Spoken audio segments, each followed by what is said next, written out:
them creatively and pragmatically in a common context with a shared goal. It replaces really this competitiveness of buyer-seller connotation. It's rather brand persuasion for a team effort, a branding enabler approach. It facilitates brand innovation and the creation of a new customer base. Joint ventures are, yes indeed, new platforms to expand brand frontiers. Now I have an interesting case here. I don't know if you all have heard of Swiss Hotel, but back in 1980, Swissair got together with Nestle, and they created Swiss Hotel. After a few years, Nestle got tired of the partnership with Swissair, and they sold out. Unfortunately, thereafter, Swissair went bankrupt. But you know what? Swiss Hotel still exists on a global range today. You find it in almost every country. And it's independently grown.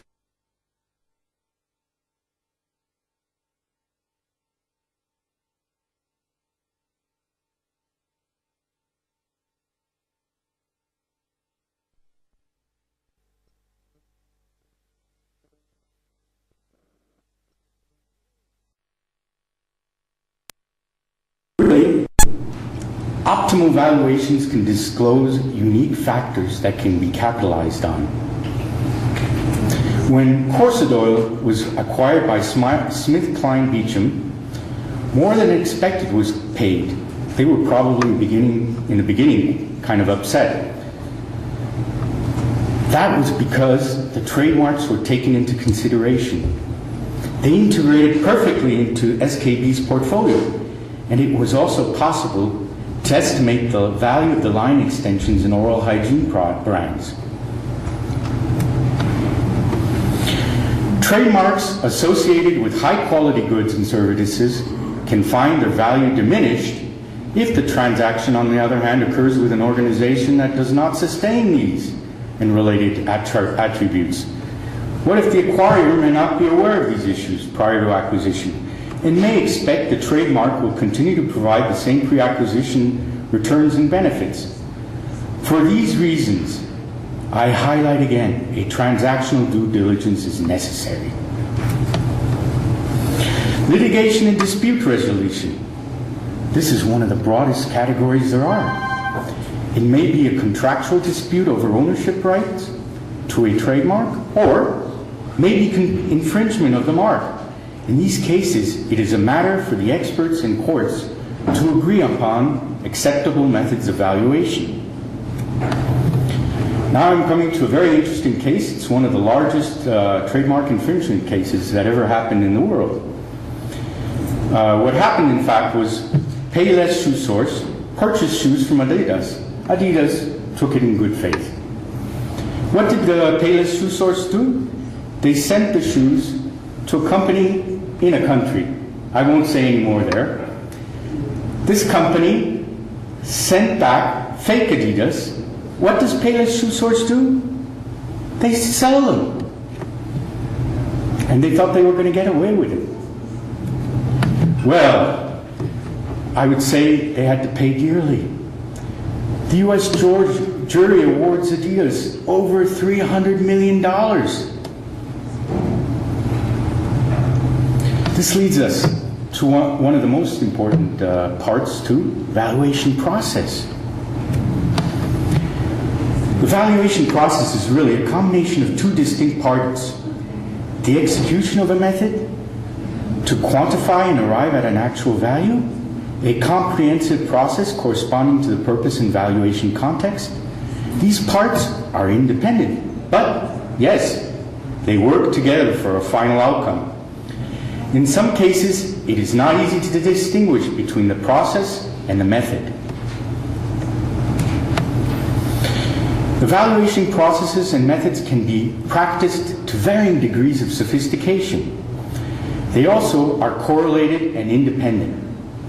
Multiple methods are usually used together in validation or weighing.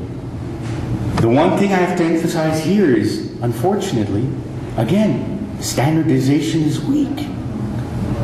This is a big issue for professionals and business organizations. They'd really like it to be addressed.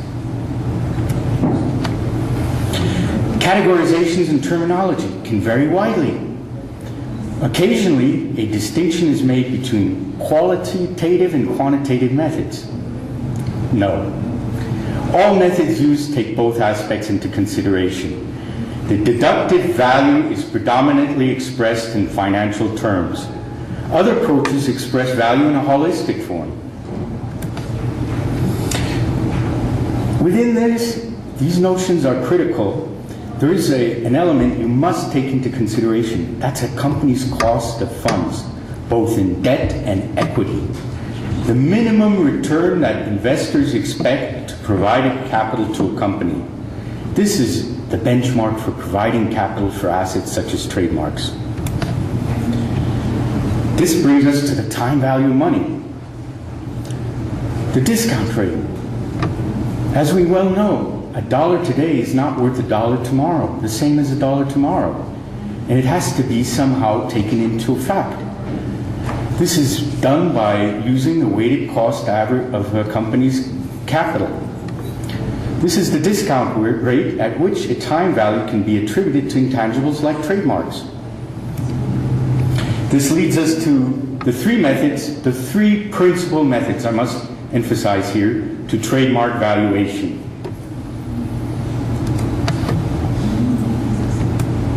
There's the income approach. This uses methods that convert to discounted cash flows the anticipated economic benefit.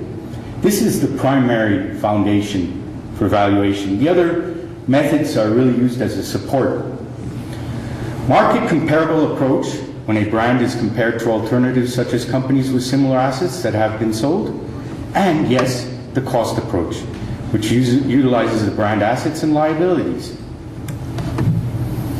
The income approach uses the following elements: future cash flow, duration of cash flows, risk associated with generation of these income cash flows, directly attributable income, indirectly attributable income, the rate of return. The market comparable place sales or license transactions for trademarks is used with this method. Comparable royalty rates and prices are identified. True value is what another party would pay renting or purchasing this trademark. Once a comparable royalty rate is established, the revenue stream has to be established. And yes, the net present value then calculated. A common method used in the market approach is the royalty relief, based on the royalty rate that a company would have to pay to use a brand without ownership. The trademark is the present value of the royalty stream.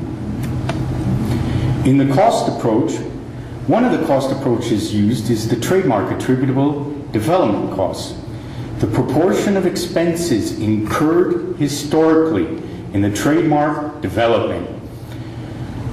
Trademark value is frequently assessed on the accumulated advertising expenses over total marketing expenses incurred.